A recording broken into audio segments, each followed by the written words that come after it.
So for the first speech and talk today, you welcome Sильвия Кечиче, the principal analyst enterprise at Ookla. Okay, I have one question. Yeah. Applaudissements. Yeah, sure. One of the most famous projects of Ookla is the speedtest.net. Yeah, we know all of them. In Kazakhstan, a couple of weeks ago, there was a big discussion about the quality of mobile internet that started of our Ministry of Digital Development. He said that our quality is better than in Japan. So, Sylvia, you're welcome to clarify to us why it is true or not true. Thank you.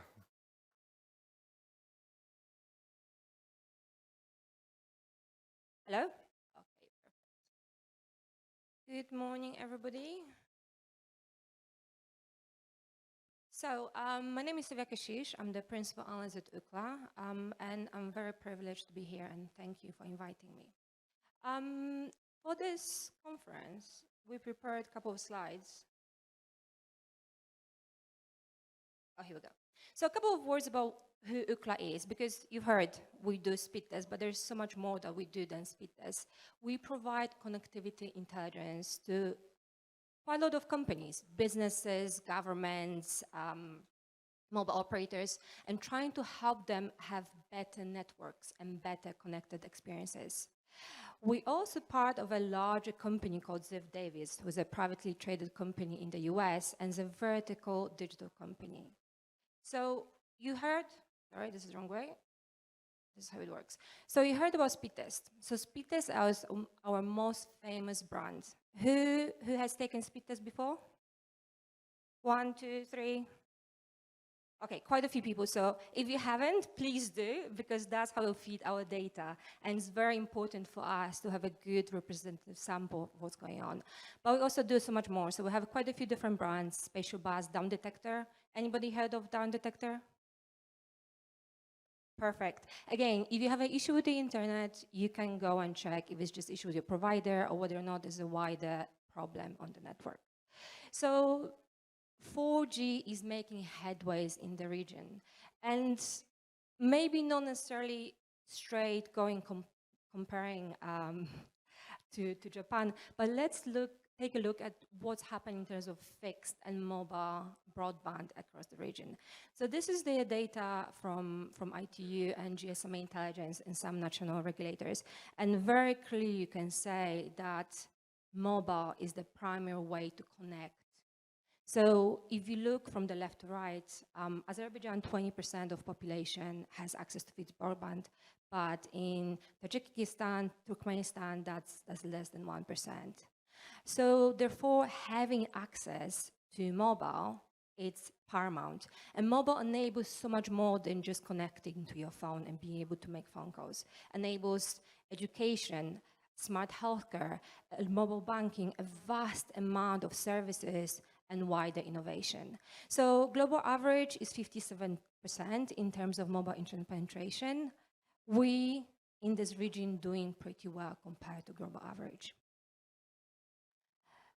But how do the speed compare? And I wish you've told me about Japan examples, so I will have Japan out here. So just looking at mobile performance and how this has changed. Again, probably you can see all of that. There is quite a big improvement year on year. So we compared Q2 2023 data versus Q2 2022. And you can see in here that in majority of countries, the median mobile download speed, so all different technologies, has improved. So Azerbaijan is leading there, Turkmenistan is following, Kazakhstan, Kyrgyzstan, Uzbekistan, Tajikistan, but the most improvement you can see really in Kyrgyzstan. So from 9 to 28 megabits per second download speed, that's quite an improvement within a space of the year. And that just points to the fact that there's a lot of investment happening in the network. So this is how the performance looks like. 4G availability. So within Ookla, when we talk about 4G availability, we're talking about users that have a 4G capable devices that access 4G network most of the time. And 4G availability is a function of having access to the smartphone that's 4G enabled, having a 4G tariff, and also being able to afford it. So this is a very important metric. And in here you can see that Kyrgyzstan, again, is doing quite well. That's mostly spurred by government that is investing quite a lot in terms of propelling the rollout of services. But most of countries within the region, A, improve the ranking, and B, the over 70% of 4G availability. So doing pretty well. And probably you want to ask, okay, we look in the country, how do the cities compare? And the good news for Kazakhstan, they have two fastest cities across the region. So you can see actually Almaty has the fastest median download speed, followed by Astana. And I'm not going to go through all the cities, but this is very interesting because we see this improvement continuing. And probably if you want to find out about different cities, how they compare, please find us later on. I'm joined here by two colleagues sitting in the front. So we're happy to chat to you and give you more information. But there is still room to catch up. So we heard the example of Japan, but Ookla does something called mobile speed test global index and fixed global index. And again, the ranking, the ever so more important ranking. How do countries rank against each other? So when it comes to mobile, and this is just based on median download speed, Azerbaijan is leading, Kazakhstan closely following, Kyrgyzstan, Uzbekistan, Tajikistan, 100+%. That's on mobile, and we said mobile is really key and is really important.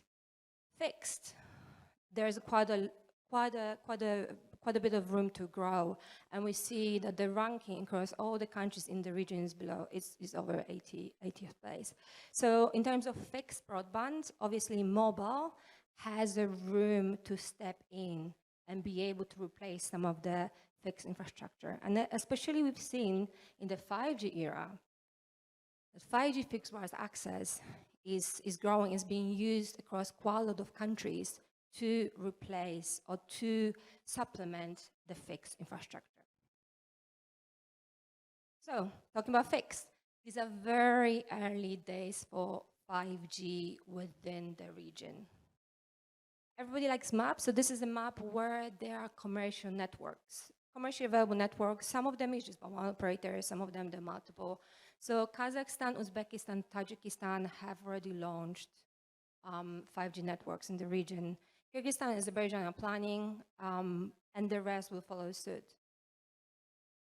The importance of 5G, as I mentioned, fixed versus mobile versus 5G, is on this chart. So when we're looking at the fixed performance, you can see a wide variety of performance, ranging from over 50 megabits per second to just above 5. That's how the situation looks like. When mobile steps in, the speeds, most of the time, are actually below fixed download speed, apart from Azerbaijan and Turkmenistan. But in the two countries that will have enough samples to be able to show you the 5G speeds, the situation changes. So median 5G download speed are far above, and you can see that 10 times higher in Kazakhstan for 5G than they are for fixed, and similarly, or even more than that in Azerbaijan. So 5G really has the role to play to bring a faster internet connectivity to the countries. So we have more insights about Kazakhstan. What do we see? Again, come and find us. But I just wanted to take this time to look at some of the lessons we have learned from other countries when we look at the successful 5G rollout. And again, we have a vast amount of data, so I'm just going to go through some of that. And this is a very busy chart, so I'm going to slowly walk you through some of that. We've done an analysis at the beginning of the year when we look at a number of countries and trying to understand what are the key.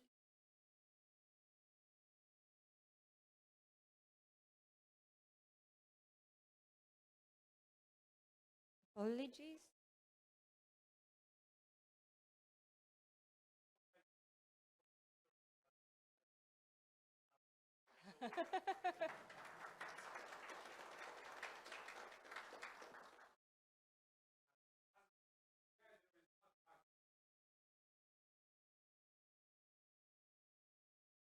Okay, let me just walk you through. Probably you see some of it, but let's just go through some of it. So we see 4 main clusters of performance. We see 5G leaders, the likes of South Korea and some of the Gulf countries, like Saudi Arabia, that achieve performance over 300 megabits per second download speed. And this is mostly because they have a large amount of spectrum, so at least 100 megahertz of contiguous spectrum, and they have had quite a lot of positive regulatory involvement into the rollouts in there.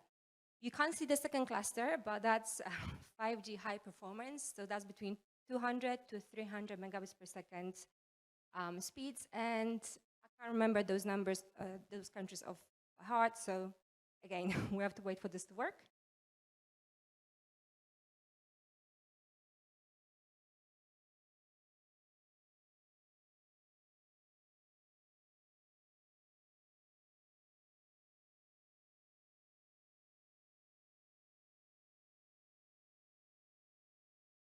Yeah. Do you want to give? Okay, perfect. Cool. Anybody has any questions that I can answer? Try to answer.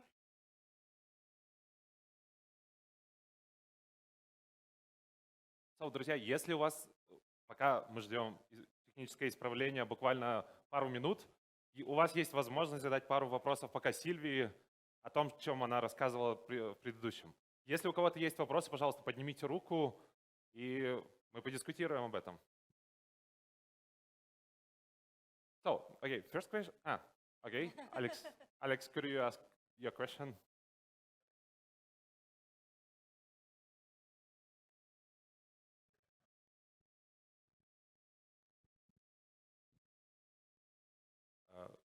Еще раз добрый день. Да. Артем, пожалуйста, потом впереди для Сильвии. У нас министр связи сказал, что интернет в Астане лучше, чем в Токио. Действительно ли это так? So, Alfred, yeah, I understood. Let me, yeah. Understood, Alfred, do you have the data about the Tokyo versus here? Do you remember the data of Bahard? I have the brains here. Hi everyone, I'm Alfred. To answer your question, yes. From our speed test global index that we publish on a monthly basis, we do see for Astana, the median download speed for all the technology is higher than Tokyo, right? And the main reason is because of the 5G deployments from KSL and Tele2 in the Astana, and we do see a huge improvement. So this data we are publishing on a monthly basis. So if you are interested on the country and the cities level kind of like benchmarking, feel free to Google Speed Test Global Index. And from there you can see the country and the city ranking for mobile and the fixed side, right? So if you have any questions, feel free to reach out to me and Sylvia after this, and we are happy to discuss. Some remarks about this question. This question was paid by our ministry because there was really big scandal about, wow, is it really that our country is better in Japan about internet? Yeah, we know that, and we came from Astana yesterday because we met the ministry. Yeah. So yeah, we will have a discussion ongoing with the operators, with the ministry to see how to help Kazakhstan to improve further in the global index. Oh, really good.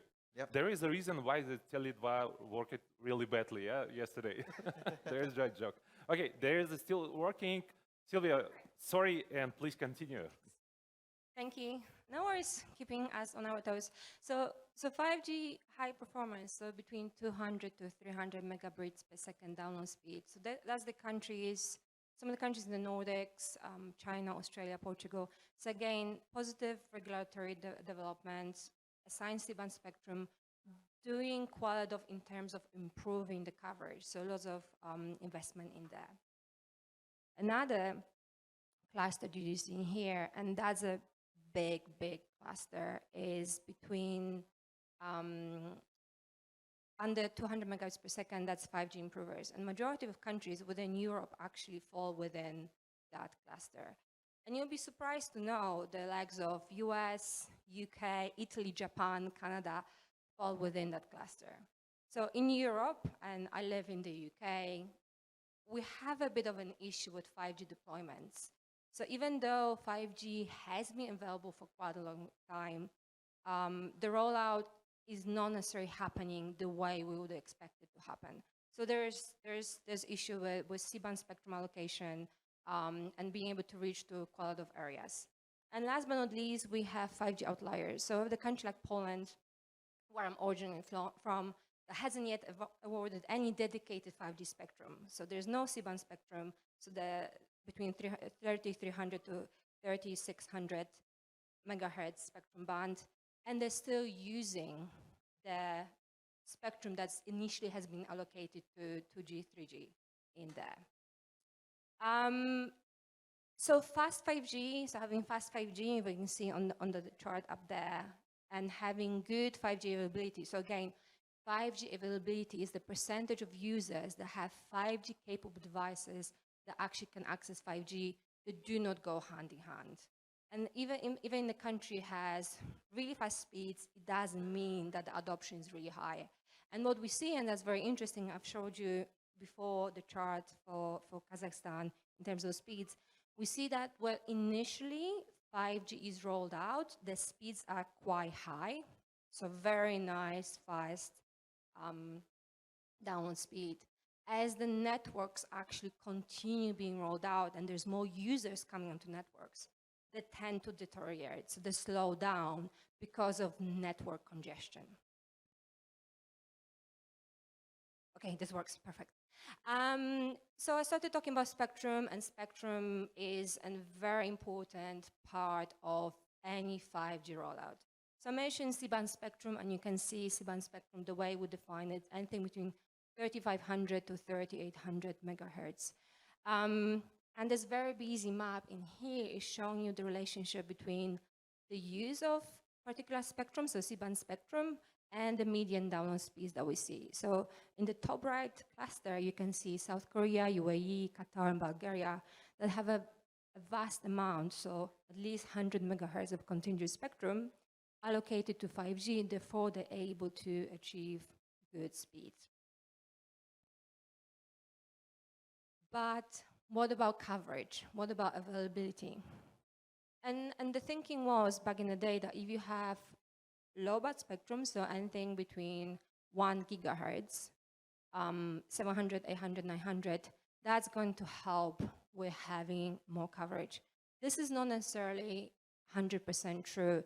You can see some countries that indeed, Netherlands, being very flat, they're able to cover a lot of areas with low band spectrum, but in others, there's not necessarily a very good relationship.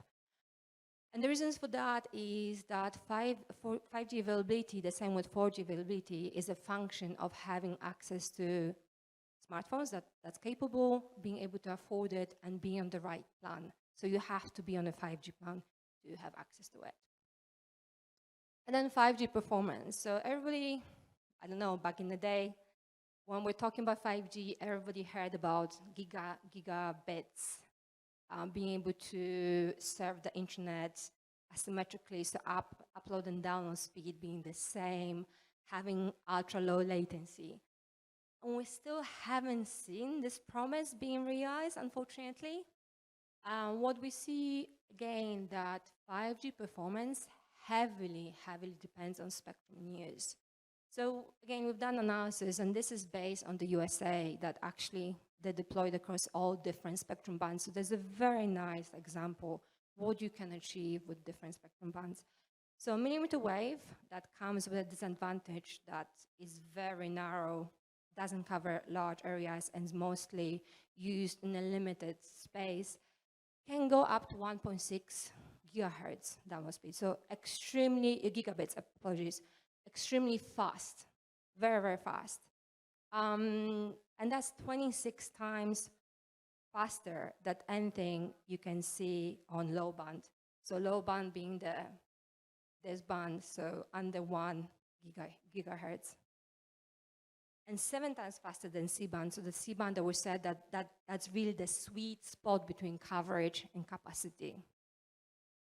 But not many operators globally are actually investing or rolling out millimeter wave spectrum, simply because it is expensive. You need to invest into the infrastructure quite a bit, and there's limited use case for it. So you can do it in stadiums and so on. But we have seen in some countries millimeter wave being used for fixed wireless access. So that's an important use case in there. And again, we have Alfred here, so if you want to find out more, he's here to help. I stole this slide from one of his presentations. Carrier aggregation and contiguous spectrum does matter and does lead to higher download speeds. So we've done an analysis across a number of cities across Asia Pacific, Seoul, Bangkok, Hong Kong, and Tokyo. And we can see in Seoul, when you have 6 carrier aggregated, the speeds are the fastest. So this is really leading to improvement in performance. And you have Tokyo, our favorite city for today, being at 100 megabits per second, so not doing particularly well in this ranking. So I just want to leave with some thoughts, because we're talking about 5G, we're talking about 4G, maybe we're probably going to hear about 6G in the future. It is very important to realize that it heavily depends on a number of factors. It is not just about rolling out services. You need to have a good underlying infrastructure. So backhaul really matters. Having access to fiber really matters. Without good backhaul, you cannot achieve really good mobile networks. Users have to be able to afford the services. So not only being able to afford the plans, the mobile plans, but also being able to afford the devices that to be able to access the services. And again, equipment. It's not only phones. In the future, we're going to see everything connected. So it is making sure that equipment is in the hands. Regulation and competition kind of go hand in hand. Good regulation, awarding spectrum, giving access to underlying infrastructure, right of way, it's extremely important when it comes to rollout of networks. Competition tends to drive a lot of innovative services and adoption. And last but not least, end users. So making sure that end users have the skills and they actually are willing to adopt new services. And with that, I will conclude. Thank you very much.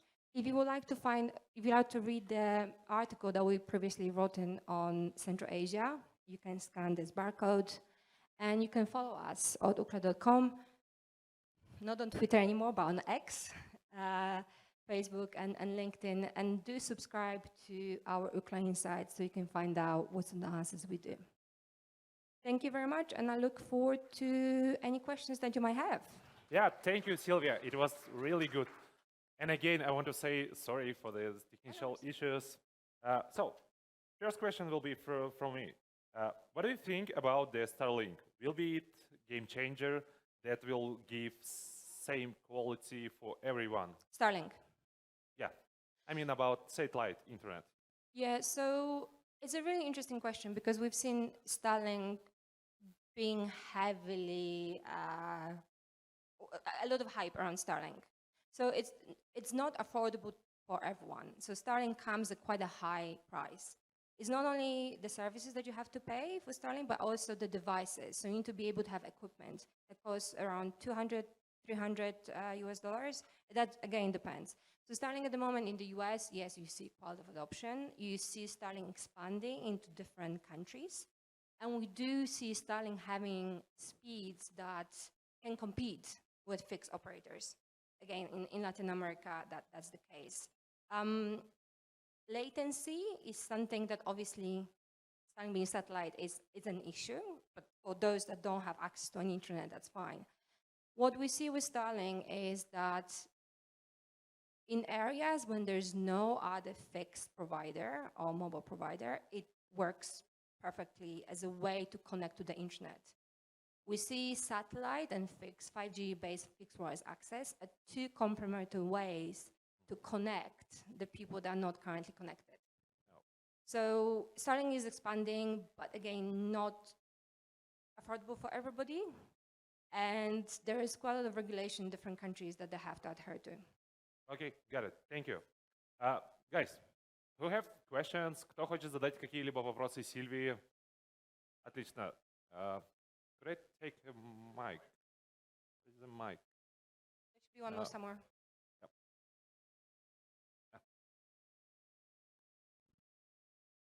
So it's a minor question.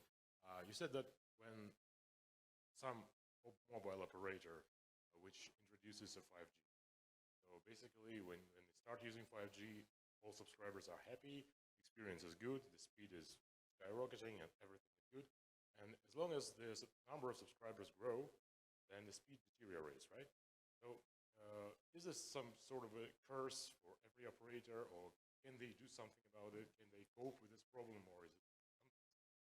So it really depends, because at the beginning, when the network is really empty, you get super fast speeds simply because there's a lot of spectrum available. Network is empty, not that many customers. But then that's often also limited. So you have it in a few cities; those users do it. As you expand into more areas, the issue is you need to be able to roll out network with adequate spectrum. So C-band doesn't cover as fast as low band, so the It's kind of 700. fundamental flaw for Yes, mobile so C-band operator. it gives you really good coverage and capacity gain. The coverage, 700 megahertz, gives you performance of under 100 megabits per second. So that's really more like a 4G experience. But operators cannot afford to roll out C-band as much. So it is a curse because you even see in countries like South Korea. So recently, we've written an article because all the operators were fined for advertising speeds that were not achieving. So the speeds in Korea, they're pretty impressive. And they have the most dense network. So they have the largest number of base stations per population. Yet they are not achieving the gigabit speeds that they were saying they're achieving. It is simply the matter of network and the way you build the network. And let's not forget, most of the networks, 5G networks at the moment, are non-standalone. So they're still anchored in LTE networks. So when you think about it, they don't have the 5G core. I mean, there are only a few operators. I mean, T-Mobile in the US, you have a few South Korean operators that are starting 5G standalone. So without, as long as you have a 4G in the network, you can't cope, I'm guessing, especially because of the, sorry, apologies to everybody, this is boring, is because the amount of bandwidth that you can allocate to 4G is so much less than to 5G. So it's just the way the networks are built. Does the modernization of the core moving to standalone solution in 5G somehow It should help. helps? It should help, yes. But that, again, depends on quite a lot of different things like peering, how many base stations you have, the underlying infrastructure, and so on. Any other questions? Sorry, I'm taking quite a bit of time. Yep. Anyone, guys? Okay, it will be my next question. Okay. Okay. Today, thanks to 5G, we see that mobile internet is really fast and solve a lot of daily using problems. And my question is, what do you think about the fixed internet and demand of usage of fixed internet in the future? Will be it less or it will be same than now? So you can actually see that these are complementary. So you use your fixed internet at home. Like you can't, at the moment, you can't achieve the fiber-like speeds with 5G. I mean, we should in theory, but it's not really the case. I think it's a matter of you use fixed because it's fixed at home, and you use mobile on the move, unless you don't have access to fixed infrastructure. So it really depends. I mean, we see telephone lines going down, but we don't see fixed internet subscriptions going down. Okay, just to summarize, about fixed internet, demand will be same fixed. Good. Okay, perfect. So, anyone? No, maybe we'll have questions from our Zoom. Oh, no. So,